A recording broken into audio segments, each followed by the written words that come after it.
नमस्कार दोस्तों, the time में आपका पुनः हार्दिक स्वागत है। अभिनंदन है। मैं गिरधर दास।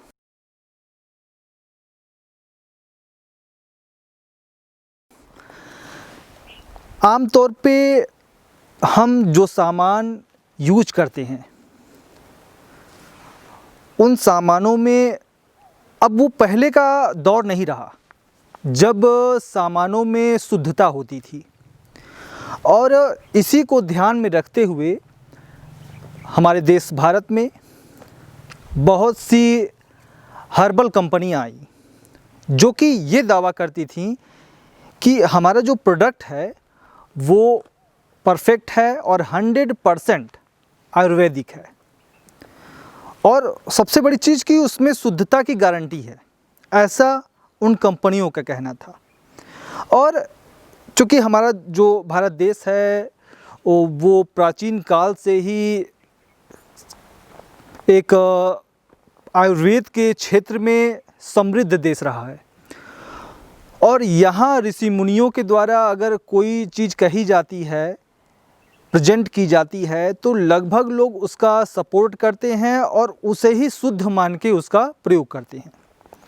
हमारे देश में बहुत से ऐसे प्रोडक्ट हैं जो विदेशों को भी एक्सपोर्ट किए जाते हैं, विदेशों में भी जाते हैं।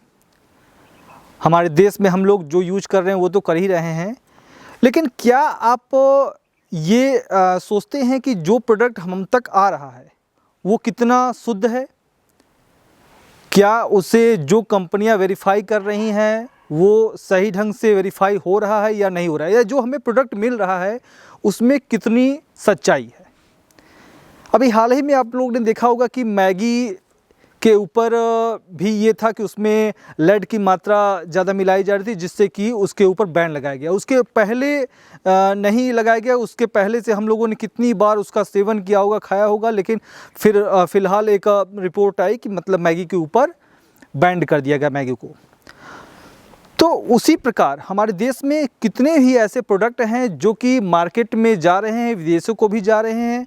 तो आप जायज़ समझ रहे हैं, जब जांच कंपनियां दावा करती हैं कि वो प्रोडक्ट जांच के बाद ही आ रही हैं, सरकारी एजेंसियों के द्वारा उनके पास प्रमाण भी होते हैं, विदेशों में भी जाती हैं, उनके द्वारा भी वो रहता है कि विदेश वाले भी जांच करेंगे।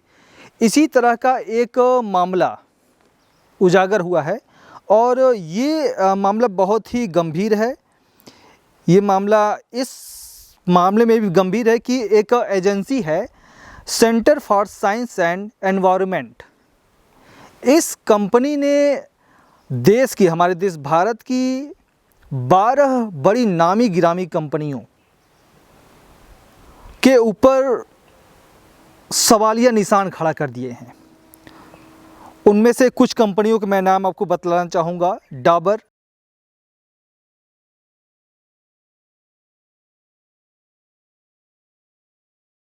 इमामी, झंडू, हितकारी, एपिक, ऐसे और भी कंपनियां हैं। और कंपनी का सीधा सीधा ये कहना है, जो centre for science and environment agency है, कि इनके द्वारा जो प्रोडक्ट शहद हमारे देशों में लाया गया है, भेजा गया है, एक्सपोर्ट किया गया है, उन शहद में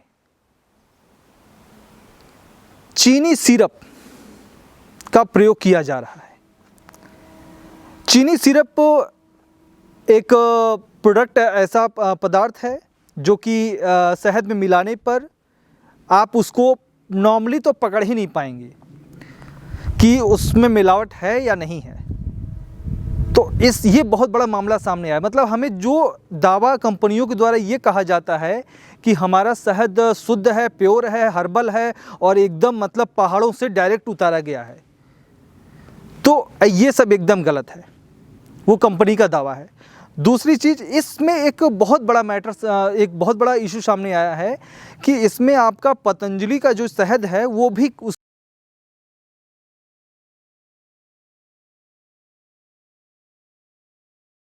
उसका भी नाम इस ब्लैक लिस्ट में आया है। मतलब पतंजलि का जो शहद है उसमें भी आपका चीनी सिरप का प्रयोग किया जाता है। तो ये बहुत बड़ा सवाल है। कुछ कमेंट में जो हमारे कमेंट के जो यूजर्स हैं, कुछ यूजर्स ने ये कमेंट किया है कि बाबा रामदेव तो शायद भालू का वो खाल पहन के शायद उतारने जाया करते थे, ऐसा भी कुछ कमेंट आया। तो ये बहुत ही सोचने वाली बात है कि जब आपका उनके शहद, उनका कहना था कि हमारे शहद प्योर हैं, शुद्ध हैं, और उसके बाद कंपनी की तरफ से जो फॉरेंसिक टीम थी, जब उनका जांच किया गया और इन्वेस्टमेंट किया गया तो पाया गया कि इनके शहद में चीनी सिरप मिलाया जा रहा है। तो ये एक तरह से हमारे देशवासियों के साथ एक छल किया जा रहा है, बहुत बड़ा छल किया जा रहा है, और ये होना नहीं चाहिए। आप देखेंगे इस तरह का अगर जुर्म कोई नॉर्मली कोई दुकानदार या कुछ करता है तो उसके लिए एक प्रावधान बना हुआ है कानून की तरफ से, और सजाएं भी एक बनी हुई है कि उसे सज़ा इतने सालों की दी जाएगी। लेकिन क्या जब ये मामला सामने, वैसे तो बालकृष्ण जो उसके आपके इस पतंजलि के संस्थापक ही कहेंगे, वो जो सब देखते हैं इन सब चीज़ों का, अगर वो तो इन सब चीज़ों से बाइकआउट कर रहे हैं, बोल रहे हैं कि नहीं ये कंपनी वाले फंसा रहे हैं और हमारे देश को बदनाम करने की साजिश, हमारे प्रोडक्टों को।